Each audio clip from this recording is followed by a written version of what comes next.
Olá pessoal, bem-vindo no canal. Eu sou Maurice, eu sou engenheiro de dados e também desenvolvedor web. E hoje a gente vai falar sobre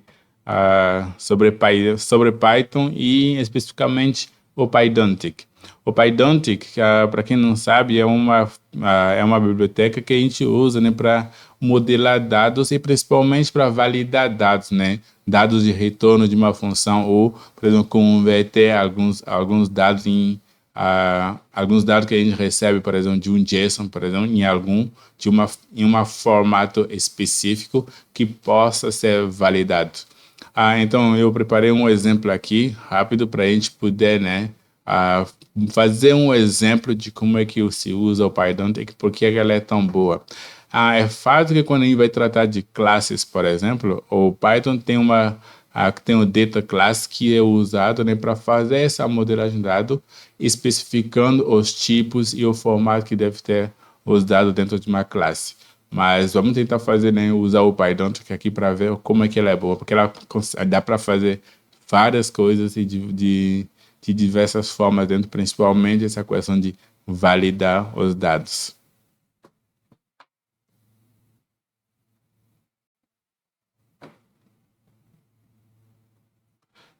Então, diferente do data class, que é uma função que já vem inclusa dentro do Python, o Pydantic ele é diferente, ele precisa ser instalado como uma biblioteca de fora. Então, aqui eu estou, né, na página oficial do Pydantic e a gente vai instalar ele no nosso ambiente, né, de desenvolvimento, que é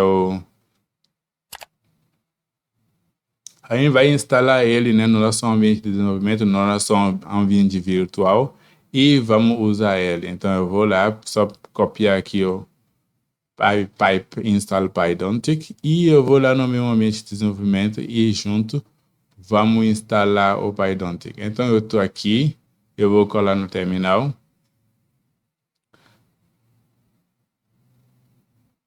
Beleza, então assim ele já instalou o Pydantic que eu posso já começar a usar no meu nesse nosso programinha pequenininho que está aqui. E ao longo desse vídeo, né, vamos implementando aos poucos como é que ela é usada, né, o Pydantic.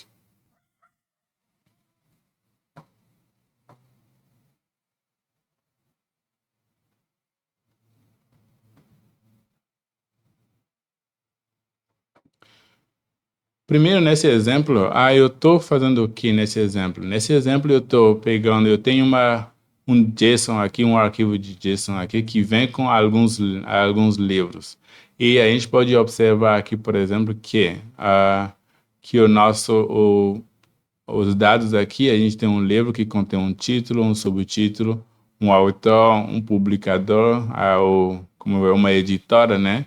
E esse código aqui do ISNB, que eu acredito que seja código que validam, né, esses livros, dois tipos, o 10 e o 13, que tem algum formato, e o preço do livro. Então a gente tem alguns dados aqui, e o que a gente vai fazer é tentar modelar esses dados. Agora, se a gente for abrir um JSON normal, como o Python aqui, usando a função with, né? A gente abre o arquivo e usa o JSON para ler. A gente também consegue ver os dados. Então, eu posso chegar aqui, por exemplo, e dizer para ele para me imprimir esses dados.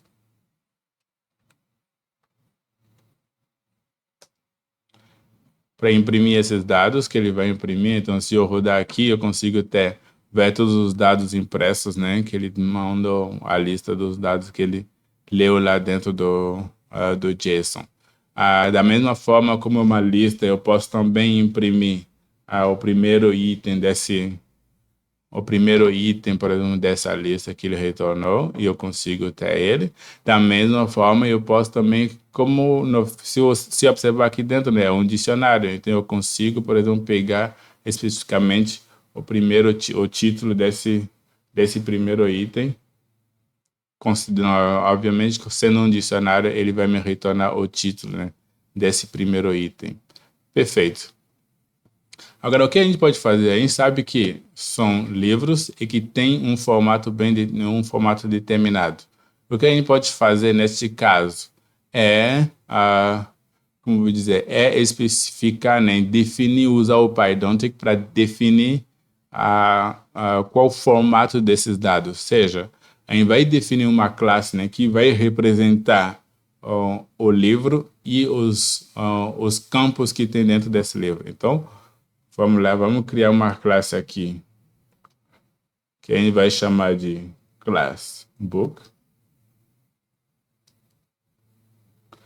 Mas antes de começar a definir a nossa classe, a gente precisa importar o Pydantic, né? Porque sem importar o Pydantic, a gente não consegue fazer nada. Então vamos lá, import Pydantic. Beleza, importei o Pydantic. E dentro do Pydantic tem o modelo base. Então eu vou pegar o Pydantic.baseModel. E esse modelo base que a minha classe book vai herdar, que vai me permitir que eu possa, em vez de chamar ele de book, eu poderia chamar ele de livro, né? Basicamente, porque, né? Vamos usar o português aqui para facilitar a nossa vida. Então, a minha classe livro vai receber esse modelo base e ele vai receber agora os campos que estão dentro do nosso JSON. Então, o que eu posso fazer aqui? Vamos lá. Eu vou copiar. Pode ser. Não, vamos lá. Então tá. Eu estou aqui, eu sei que eu vou ter um título, um title, que é uma string. E eu vou ter um subtítulo, que também é uma string. Eu vou ter um autor, que também é uma string. Eu vou ter o preço, mas que é um float. O preço é um float. Que mais deixo? Vamos olhar junto aqui. Então eu vou ter esse ISBN 10 e o ISBN. Eu esqueci o publicador, né? Vamos lá, o publisher. Então eu tenho o publisher, que também é uma string, né? E eu tenho esse ISBN 10, que eu acredito que seja uma string, por enquanto vamos olhar. E também eu tenho o ISBN 13, que também é uma string. Beleza. Sendo assim, está definindo, né, o nosso negócio. Mas agora, se a gente olhar, prestar atenção nos dados, a gente pode observar que tem alguns livros, por exemplo, que não tem que nem todos têm o ISBN 10 e o 13. Por exemplo, se a gente olhar qual deles não tem,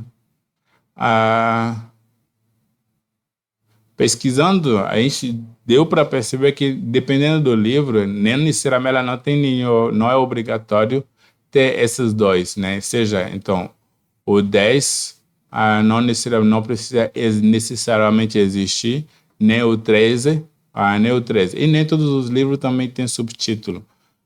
Então, só que se o livro não é obrigado a ter os dois, então ele só pode ter um. Pode ter um só, ou pode ter apenas o 13 ou apenas o 10. E nem todos os livros têm subtítulo, né? Esse livro daqui não tem subtítulo. O que daria para fazer? A gente precisa agora dar um jeito para que se no caso ele pegar algum livro que não tenha esses itens, esses campos, que ele possa ignorar e ainda assim montar o nosso livro sem problema. Então, a gente vai fazer o seguinte. A gente vai importar do Python um módulo, import do typing. A gente vai importar, vai começar aqui. From typing, import optional. E aqui eu vou importar também uma lista. Um tipo de uma lista específica. Beleza. Já que eu sei que nem todos os livros têm subtítulo, eu vou tirar daqui para deixar junto os tipos que vão serem opcionais. Então, eu vou chegar aqui, por exemplo, e dizer, ok, o meu ISBN 10 é opcional, é um opcional e é uma string. Se não existir, se ele não achar nenhum dado, que tipo, ou esse campo não existir, ele tem que setar isso aqui para none, seja, que não tem nada. O idem pro próximo, pro ISBN 13, que vai ser do tipo string, e quando não tiver, também vai ter setado para none. O subtítulo, igualmente, optional, string, e quando não existir, ele tem que ser passado para none. Beleza, então o que a gente acabou de estabelecer aqui é a base, né, o básico do nosso, como eu vou dizer, da nossa classe livro, do nosso tipo livro que a gente está definindo agora, que nesse contexto ele vai ter um título que é obrigatório, o autor que é obrigatório, o preço que é obrigatório, a publicadora ou a editora, né, no caso, que é obrigatória, e os demais são opcionais, podem existir ou não existir, que não, em princípio, não deve afetar a geração do nosso tipo. Perfeito. Então, uma vez que a gente definiu esse tipo, o que a gente pode fazer? O que a gente vai fazer é inserir ele dentro da nossa classe, dentro da nossa função, para que ele possa fazer essa modelagem, né, dos dados que ele recebe, transformando ela em livros. Então, o que a gente vai fazer? Vamos usar a list comprehension aqui, ou lista de compreensão, eu acredito que seja assim, né? Vamos usar uma list comprehension para poder implementar, ter uma lista do nosso tipo livro. Então, eu vou definir aqui livros, deixa eu digitar corretamente, livros, vai ser igual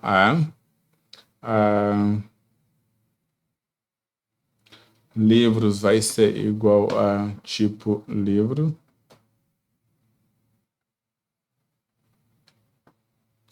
O livro vai ser igual a um tipo de lista, vai ser uma lista, mas é uma lista bem específica, né? Não esquecendo que a gente importou esse tipo específico lista do type, e vai ter uma lista do tipo livro, que vai conter tipos especificados de livro. Então, aqui eu estou setando o tipo da nossa variável.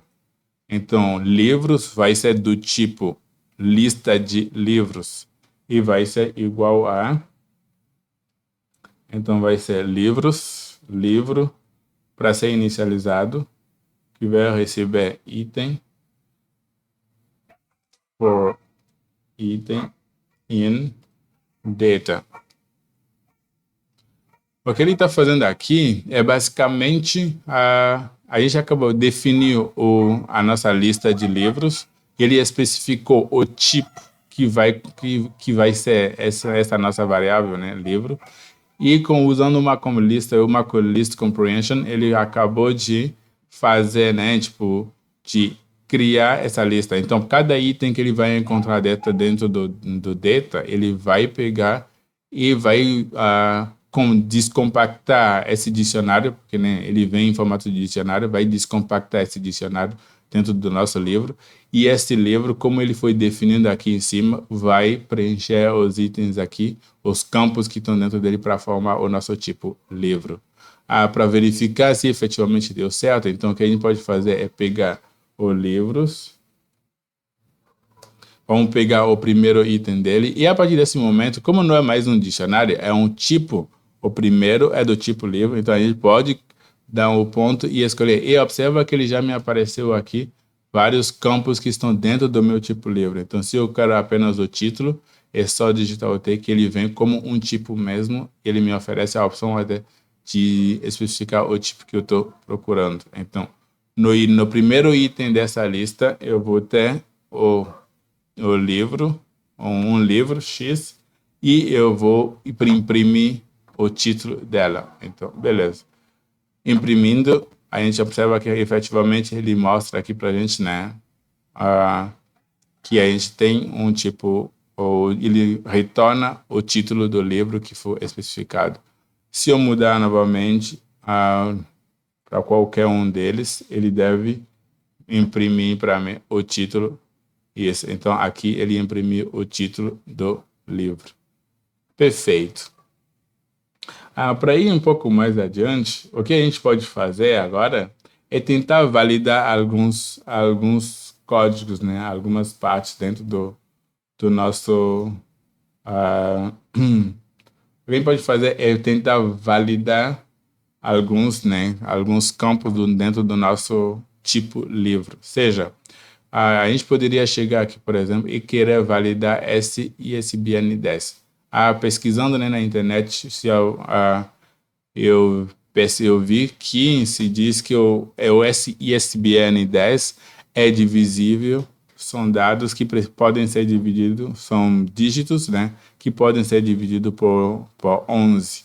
Não sei porquê, eu não faço ideia de quem define esses padrões, mas é um padrão que serve para a gente poder fazer a nossa verificação no caso, por exemplo.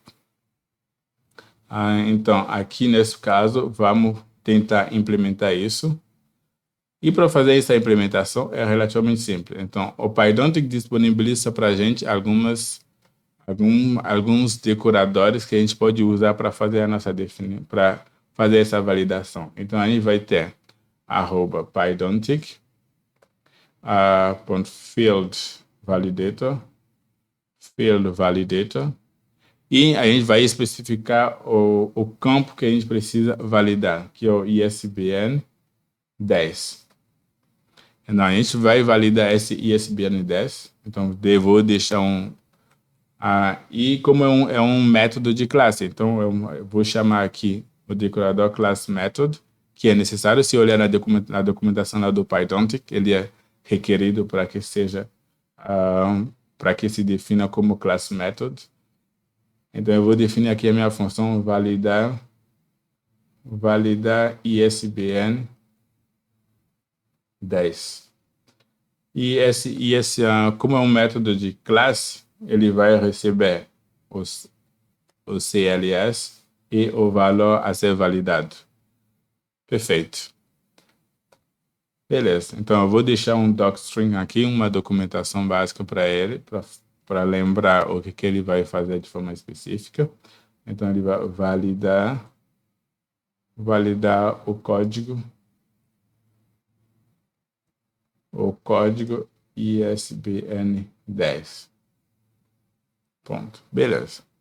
Nunca esquecer de documentar sua função, sua classe e os métodos da sua classe, porque às vezes depois pode passar algum tempo e você esquece para que serve efetivamente. Apesar de que mesmo que o método, né, com o nome já diz mais ou menos o que ele vai, para que serve, é importante deixar documentado, né, principalmente depois, quando for gerar uma documentação, é importante que esteja lá e aí facilita muito a compreensão do que faz cada um deles, né? O que faz uma função ou uma classe ou ainda mais como eu vou dizer, um método dentro de uma classe.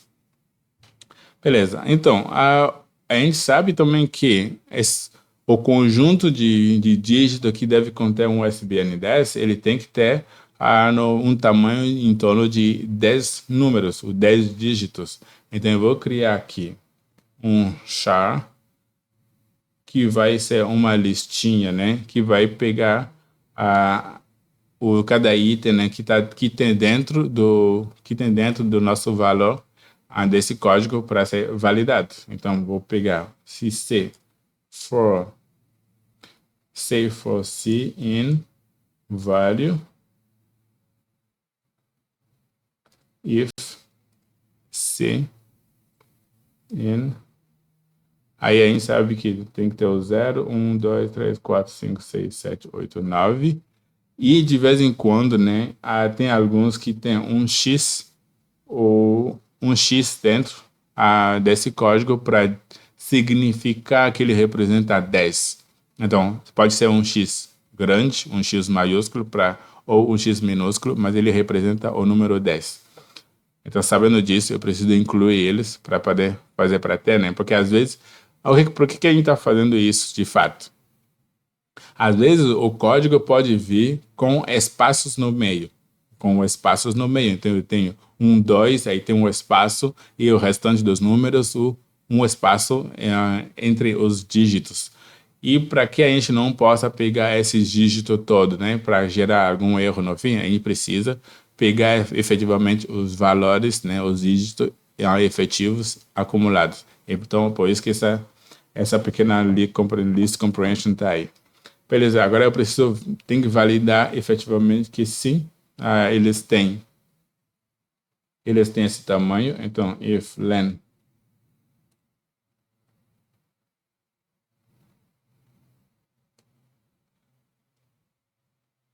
for diferente de 10, ele vai emitir um erro. Então, ele vai emitir um erro porque o tamanho precisa ser no mínimo 10. No mínimo 10. É isso. É por isso que ele é o ISBN 10. Então, contando os dígitos, tem que dar no mínimo 10. Beleza. Ele vai emitir um erro. Então, eu vou criar aqui uma exceção, uma classe de exceção só para ele, ISBN. Then format error. Só para dizer que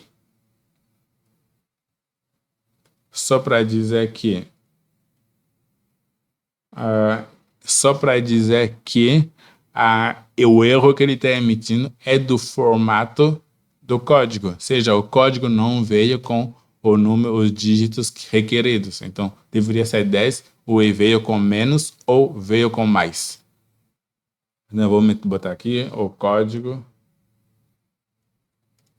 ISBN 10 precisa ter 10 dígitos.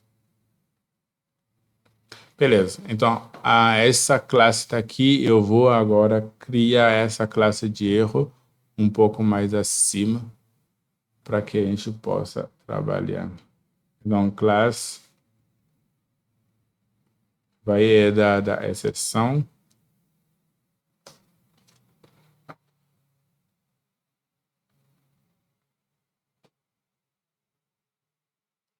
Vai herdar da exceção, então não esquecendo aqui, exception a ser emitida quando o formato de ISBN 10 estiver errado. Perfeito. Então, vamos lá. Definir a nossa mensagem de erro. Init.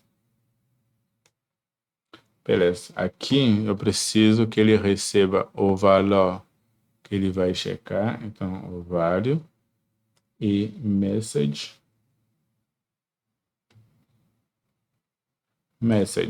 E aí eu preciso dizer que a mensagem vai ser uma string e o valor também aqui vai ser uma string. E o nosso super vai receber apenas a mensagem de erro. Perfeito.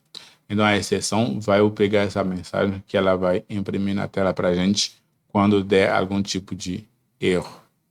Beleza. Não esquecendo que eu preciso aqui definir o self.value. Vai ser igual a value. E self.message vai ser igual ao message.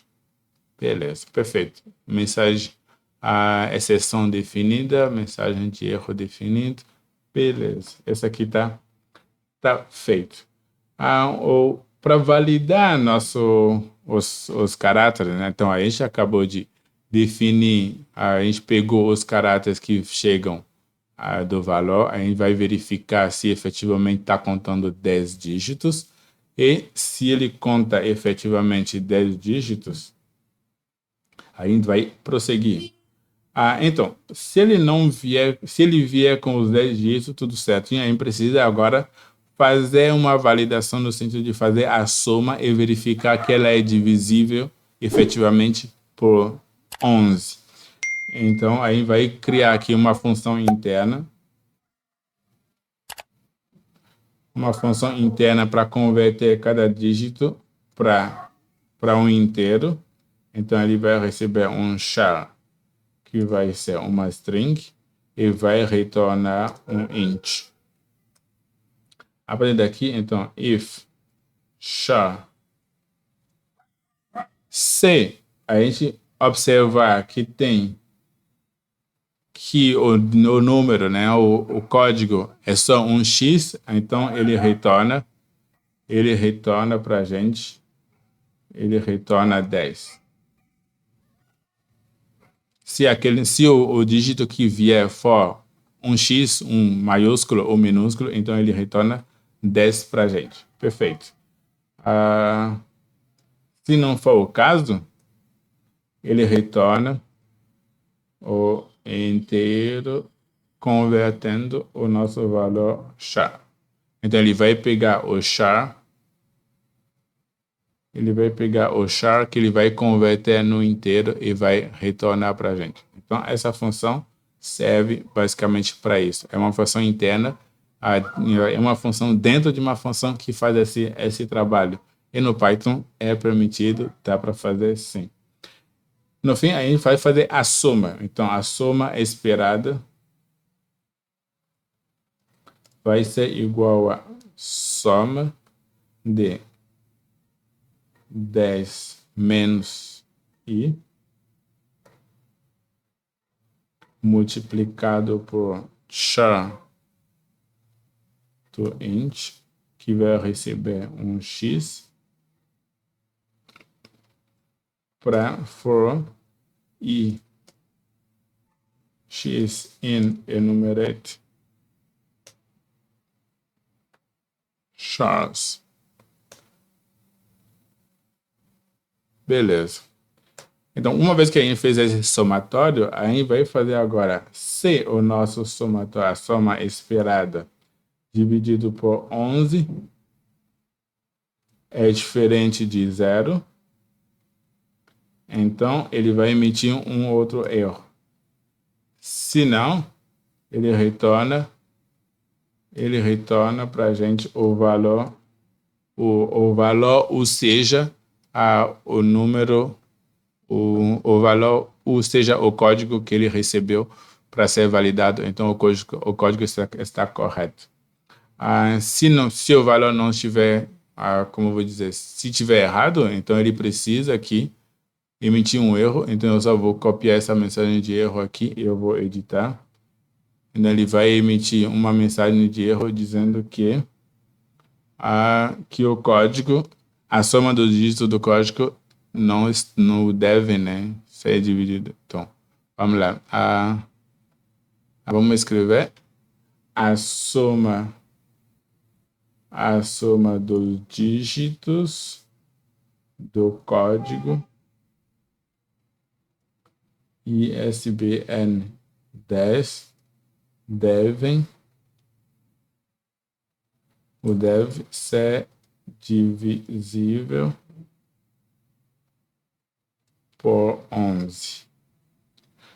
Então, se não for divisível por 11, ele vai emitir esse erro e, em princípio, vai emitir esse erro para a gente. Então, beleza.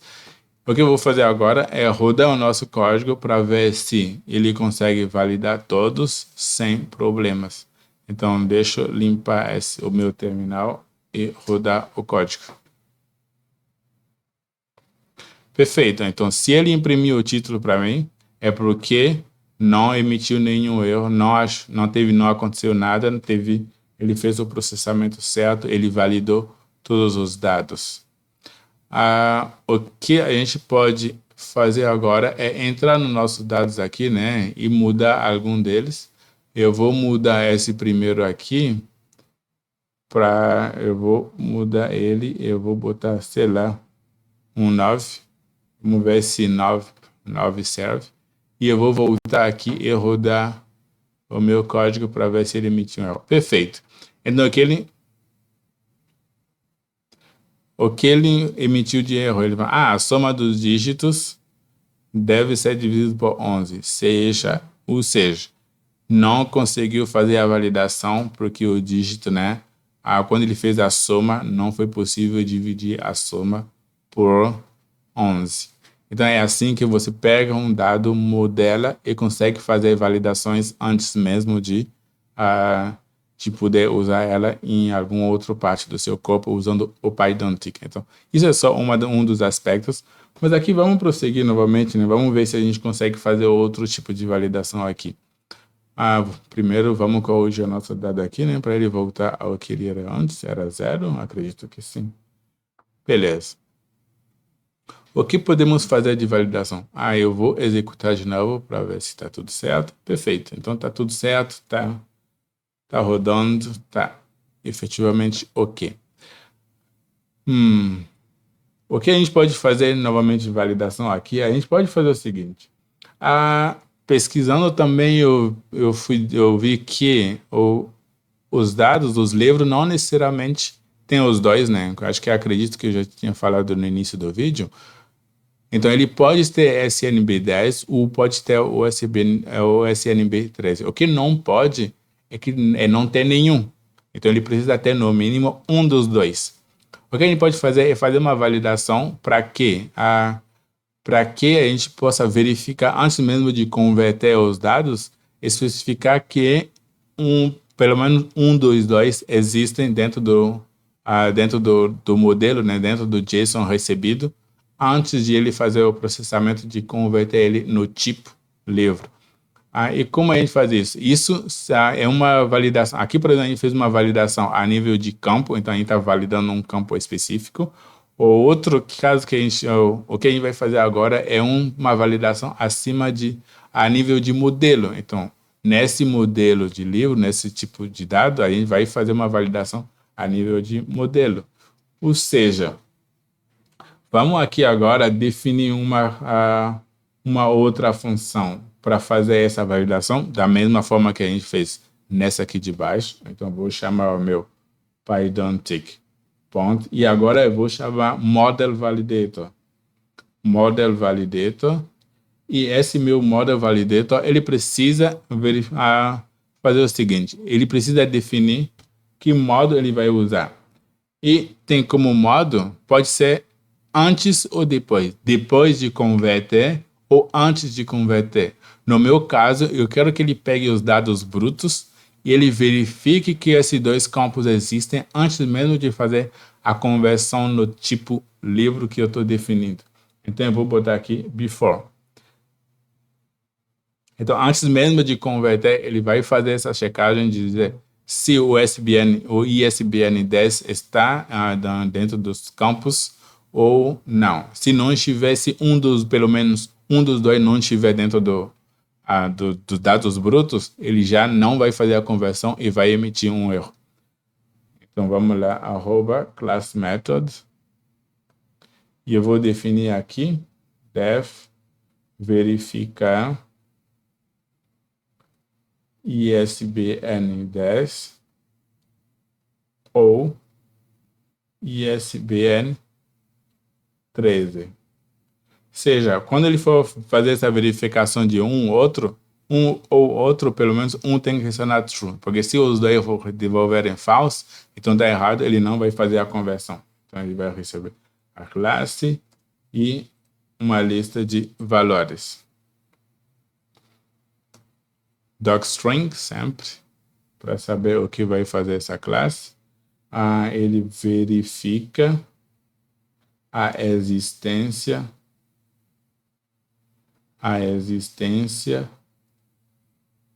do ISBN 10 ou ISBN 13.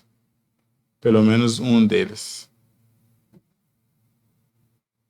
Isso, verificar a existência do ISBN 10 ou do ISBN 13. Então, pelo menos um deles deve existir. Eu acredito que o meu esse docstring está relativamente claro, explicitando o que vai fazer.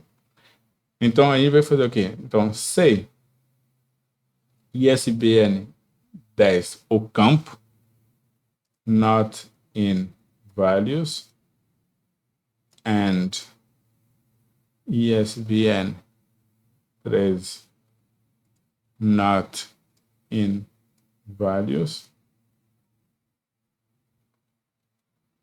rise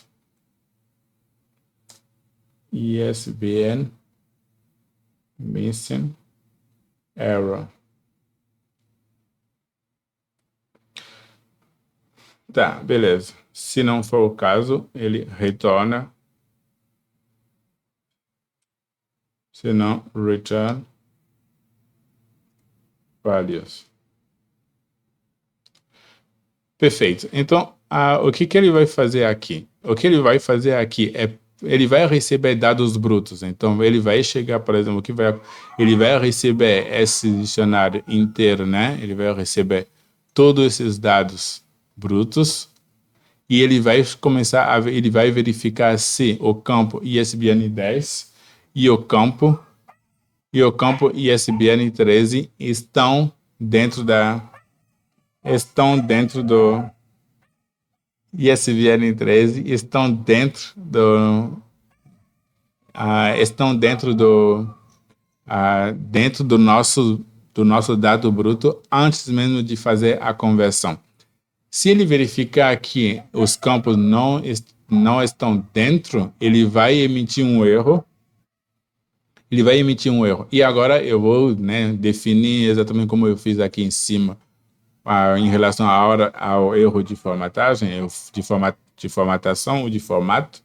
Eu vou definir, né, esse erro que ele deve emitir para a gente. Então, eu vou chegar aqui, vou criar uma classe. Eu vou criar uma classe.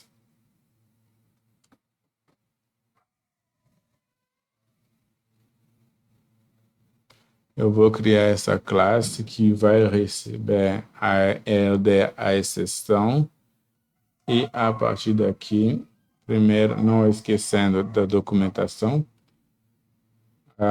um erro dizendo que o ISBN 10 ou o ISBN 13 estão ausentes. Perfeito. Def init. Beleza? Vamos lá fazer as correções necessárias para que o nosso objeto possa funcionar certinho. Então, eu tenho title, que vai ser uma string. Então, eu quero só saber qual o livro, né? Qual o título do livro, aonde ocorreu aquele erro e a mensagem de erro que acompanha. Nesse contexto, né, a gente sabe que o super vai receber apenas a mensagem, mas antes dela receber a mensagem, vamos definir self.message igual a message e self.title vai ser igual a self.title. Não é self. Perdão. Aqui, ó. Perfeito. Então, nossa mensagem de erro está definida. Agora eu preciso chegar aqui e fazer essa correção aqui. Então, beleza. Nessa aqui, agora eu preciso passar, né? Obviamente, ele está recebendo um dicionário de dados que é o value. Então, o title vai ser igual a values. E vai receber o title. E a mensagem vai ser um livro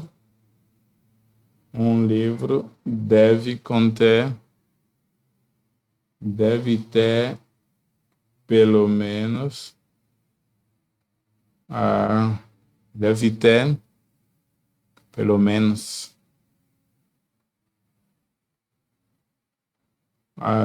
pelo menos 10 ISBN 10 ou ISBN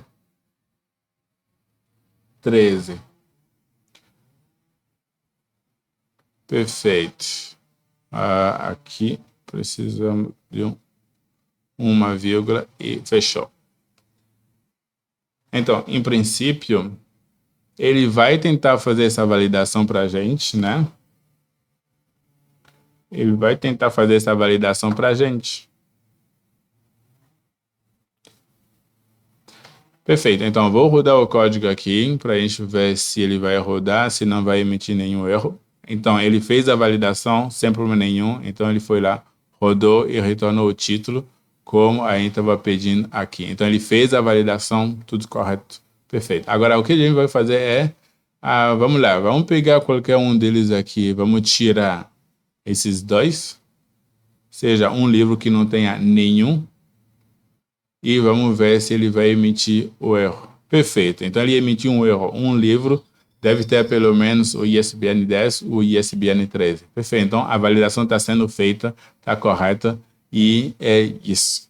Então isso é maravilhoso. Então com essa forma de validar os dados, a gente consegue, né, definir um tipo específico para qualquer formato de JSON. Pode ser um JSON do mais complexo que for, pode conter listas dentro, não importando a complexidade do nosso JSON, a gente consegue pegar o Pydantic e modelar ela num dado específico com validação de todos os campos que a gente precisa, e assim a gente consegue fazer uma modelagem mais robusta, né? E ter um código mais robusto com dados bem validados.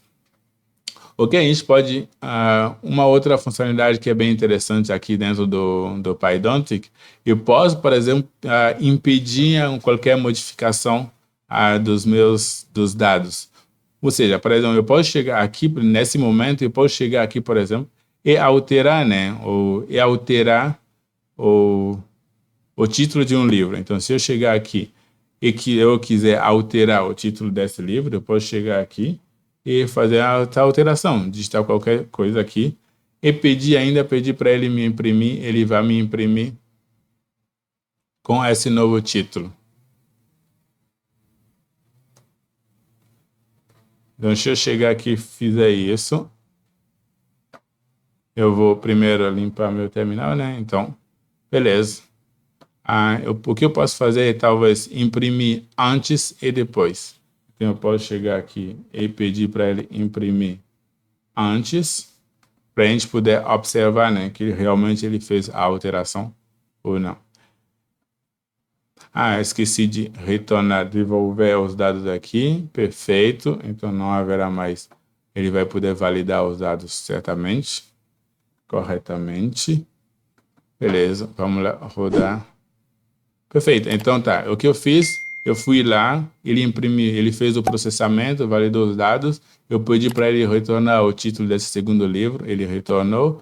Ao mesmo tempo, eu fui lá, eu alterei o título desse segundo livro e, ainda assim, ele fez a alteração sem problema nenhum.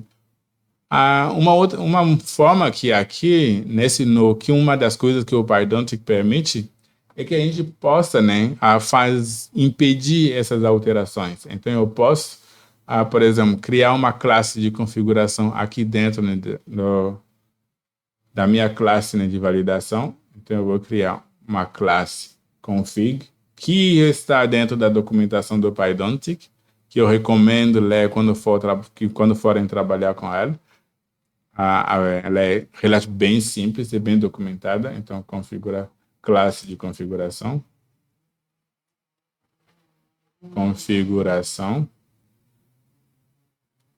E aqui eu posso definir, por exemplo, que proibir qualquer tipo de edição. Então eu chego aqui e eu digo frozen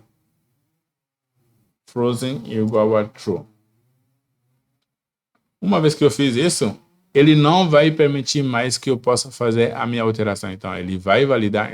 O que eu vou fazer? Eu vou comentar esses títulos aqui, só para mostrar que ele vai fazer a validação e vai continuar funcionando normalmente. Então, eu posso ir lá, eu vou, e observando que ele fez, né, a alteração, ele fez o processamento, converteu, e ainda eu tenho os meus dados. Agora, se eu tentar fazer qualquer alteração, seja, eu vou tirar essa aqui. Se eu tentar fazer a alteração do título, ele vai poder me dar um erro dizendo que não pode ser alterado. Então eu vou lá, vou dar o meu código e observa que ele veio aqui me dizer que não, essa instância está congelada, não dá para fazer alteração nela. E isso é uma das formas, né, mais poderosas do Pydantic trabalhar. E só uma das coisas. Aqui a gente não falou sobre todas as possibilidades que tem. Por exemplo, se a gente pegar um JSON muito mais complexo de campos e subcampos, por exemplo, como é que a gente faz essa modelagem? Óbvio, né, a documentação está muito bem clara e muito interessante. Aqui é só uma prévia do que o Pydantic é capaz de fazer. E é isso. Se vocês gostaram do conteúdo, deixem seu like, comenta. Se tiverem dúvidas, né, deixem seus comentários. Se quiserem mais vídeos sobre o tópico, ou tiverem dúvida, né, tipo, algum trabalho que está fazendo e precisa de alguma ajuda, manda um e-mail ou chame lá aqui mesmo pelo YouTube para a gente conversar. E é isso. Muito obrigado. Se inscreva no canal, porque a gente sempre vai trazer conteúdos muito bons.